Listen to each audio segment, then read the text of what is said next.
Hello မင်္ဂလာပါစကားမပြောရတာကြာပြီဆိုတော့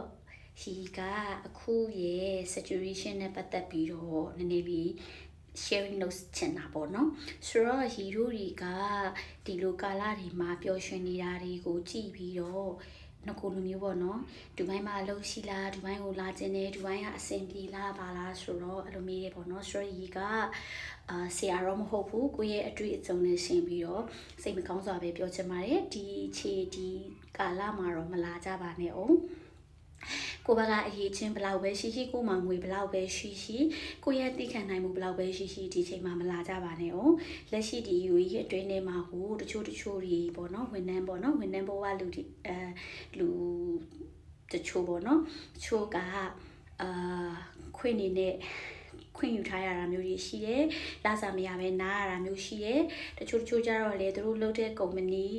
စားတော့ဆိုင်နေရာတစ်ခုอ่ะပေါ့နော်ပိတ်လိုက်တာတို့ယာယီရက်ဆိုင်ထားတာတို့အတွက်အလုပ်ထွက်ထားတဲ့သူတွေရှိတယ်။ဒါကြောင့်ဒီနိုင်ငံမှာနေတဲ့သူတွေဒီနိုင်ငံ experience ရှိတဲ့သူတွေတောင်နောက်အလုပ်တစ်ခုပြောင်းဖို့ကိုတော်တော်ခက်ခဲလေးရှာဖွေနေထိုင်ရတယ်ပေါ့နော်ဆိုတော့ရွေးယူမလာကြပါနဲ့အောင်လို့ရှိကပြောချင်ပါတယ်ဆိုတော့ maybe ကိုကလာဖို့ဆန္ဒလည်းရှိတယ်တဏိတန်လည်းချထားပြီးပြီဆိုရင်တော့ကိုလာမဲ့အလုပ်ကိုရဲ့လုပ်ချင်တဲ့ကိုရဲ့ position career ရဲ့နဲ့သက်ဆိုင်တဲ့အရာတွေကို